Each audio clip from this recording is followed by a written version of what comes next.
शरद पवारांचे आशीर्वाद घेऊन आमदार रोहित पवार चौकशीसाठी ईडी कार्यालयात। सकाळी 10:30 पासून चौकशी सुरू। बलाढ्य शक्तीविरोधात आवाज उठवल्याने कारवाई, पळून जाणार नाही, लढत राहणार, रोहित पवारांचं वक्तव्य। रोहित पवारांच्या ईडी चौकशीच्या निषेधार्थ राष्ट्रवादी कार्यालयाबाहेर जोरदार घोषणाबाजी, कार्यकर्त्यांकडून ईडीचा निषेध। मुंबईमध्ये राष्ट्रवादीचे कार्यकर्ते आक्रमक, रोहित पवार ईडी कार्यालयातून बाहेर न आल्यास बॅरिकेडिंग काढत ईडी कार्यालयाकडे जाण्याचा इशारा। सुप्रिया सुळेंनी काढली कार्यकर्त्यांची समजूत। आमदार रोहित पवारांच्या ईडी चौकशी विरोधात राष्ट्रवादी कार्यकर्ते आक्रमक। सोलापुरातल्या 4 हुतात्मा चौकात रोहित पवारांच्या समर्थनार्थ राष्ट्रवादीची निदर्शनं। राज्य सरकार विरोधात जोरदार घोषणाबाजी। जयंत पाटील यांची प्रदेशाध्यक्षपदी निवड 3 वर्षांसाठीच होती। 2022 साली त्यांचा कार्यकाळ संपलाय।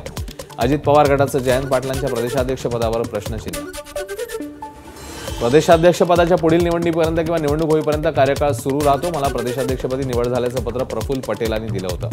अजित पवार गटाच्या प्रश्नावर जयंत पाटील यांचं स्पष्टीकरण।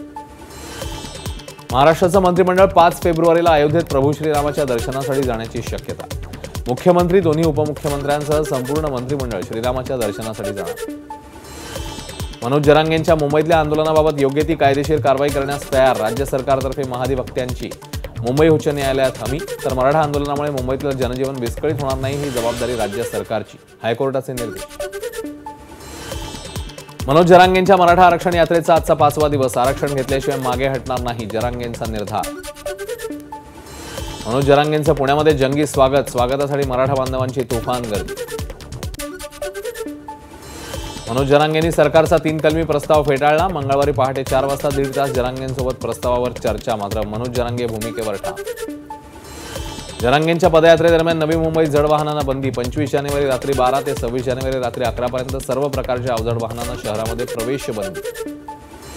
मनोज जरांगेंच्या पुण्यातल्या मोर्चाचा मार्ग बदलला। मार्गात रुग्णालय असल्यानं रुग्णांना त्रास होऊ नये म्हणून मार्ग बदलण्याची पुणे पोलिसांनी केली होती विनंती। मुंबईतल्या 39 लाख घरांचं सर्वेक्षण करणार, त्यासाठी 30,000 कर्मचारी सहभागी। प्रत्येक कर्मचाऱ्याला दर दिवशी 150 घरांचं टार्गेट दिलंय। नागरिकांनी कर्मचाऱ्यांना सहकार्य करावं, मुंबई महापालिका आयुक्त सुधाकर शिंदे यांचं आवाहन। शिक्षकांच्या पाठोपाठ मुंबई महानगरपालिकेच्या अधिकारी आणि कर्मचाऱ्यांवरही सर्वेक्षणाची जबाबदारी। तर जरांगेंचा मोर्चाही मुंबईत दाखल होणार असल्यानं महानगरपालिकेच्या कर्मचाऱ्यांसमोर दुहेरी संकट। मराठा आरक्षणाबाबत सर्वेक्षण सुरू, मात्र त्यासाठी कमी दिवस हाती असल्यानं शिक्षकांनी मदत केली पाहिजे। असं सर्वेक्षण वारंवार होत नाही हे शिक्षकांना माहिती आहे। विद्यार्थ्यांचं कोणतंही नुकसान होणार नाही, मंत्री दीपक केसरकर यांचं वक्तव्य।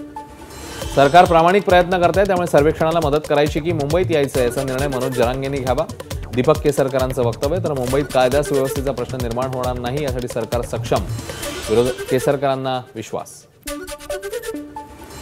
सांगली जिल्ह्यात आजपासून मराठा समाजाच्या सर्वेक्षणाला सुरुवात। सकाळी आणि सायंकाळी सर्वेक्षणासाठी नियुक्त केलेले अधिकारी करणार सर्वेक्षण।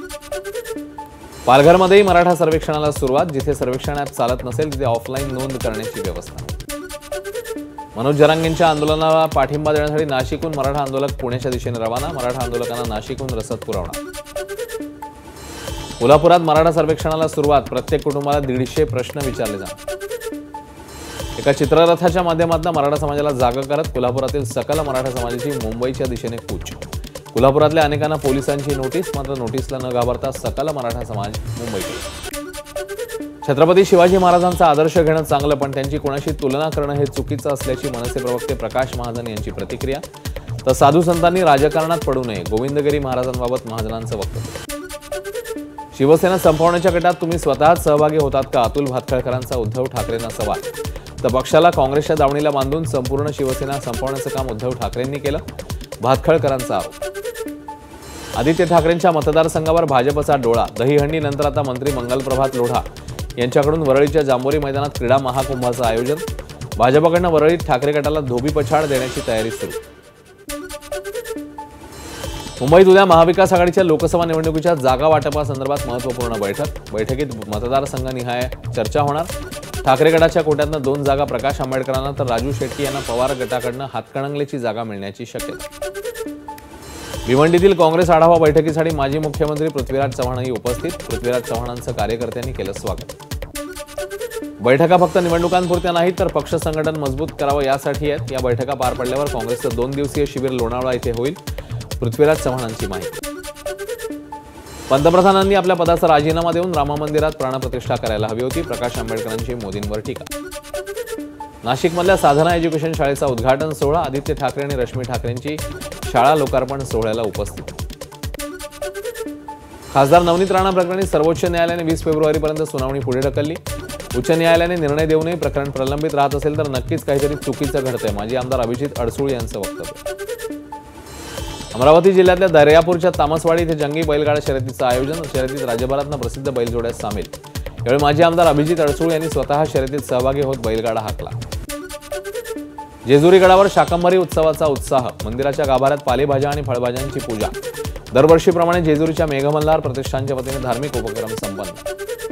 अजित पवार गटाचे नजीब मुल्ला यांच्या कार्यकर्त्यांकडून मनसे पदाधिकारी इरफान सय्यद यांना मारहाण. नजीब मुल्ला यांचा बॅनर फाडल्यामुळे मारहाण केल्याची माहिती. मुंब्रा पोलीस ठाण्यात गुन्हा दाखल. आमदार विश्वजित कदम बनले शिक्षक. सांगलीच्या पलूस येथील माध्यमिक शाळेत जाऊन 7वी क च्या वर्गात घेतला इंग्रजीचा तास. राज्यातील बहुचर्चित तलाठी परीक्षेतील उमेदवारांची निवड यादी काल रात्री उशिरा जाहीर. या परीक्षेची गुणवत्ता यादी नुकतीच जाहीर झाली होती. अंतिम निवड यादीची प्रतीक्षा होती, त्यामुळे अंतिम यादी भूमी अभिलेख विभागाकडून जाहीर. मुंबई महापालिकेच्या मुदत ठेवी घटल्या. गेल्या वर्षभरात सुमारे 8,000 कोटी रुपयांच्या ठेवी कमी झाल्या. कोल्हापूर मुंबई प्रवाशांना दिलासा. महालक्ष्मी एक्सप्रेस उद्यापासून LHB कोचसह धावणार. उद्या स्थानिक नेत्यांच्या उपस्थितीमध्ये गाडीला हिरवा झेंडा दाखवणार.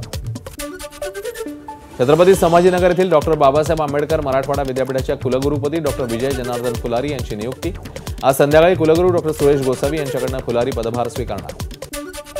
सोलापुरातल्या गड्डा यात्रेत चिमुकल्याच्या अंगाला रंग लावून भीक मागण्यासाठी उभं केल्याचा प्रकार. घटनेचा व्हिडिओ सोशल मीडियावर व्हायरल.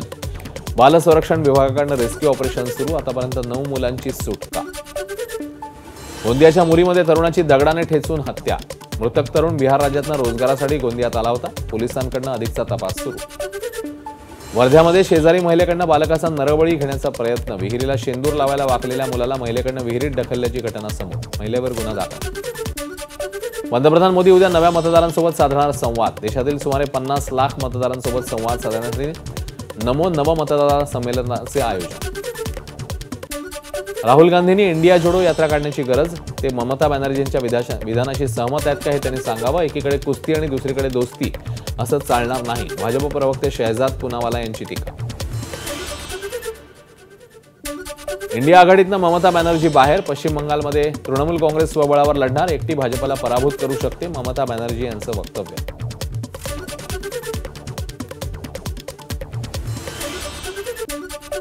बंगालमध्ये इंडिया आघाडीच निवडणूक लढवणार. ममता बॅनर्जी इंडिया आघाडीचा भाग आहेत. त्यांच्याशिवाय आघाडीची कल्पना केली जाऊ शकत नाही. नक्कीच मार्ग निघेल. काँग्रेसचे महासचिव जयराम रमेश यांचं वक्तव्य.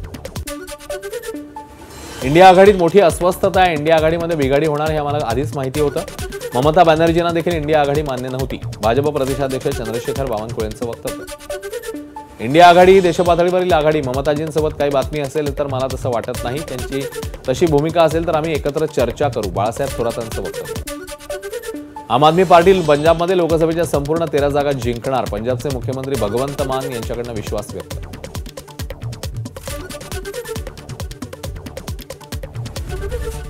एबीपी माझा, उघडा डोळे बघा नीट.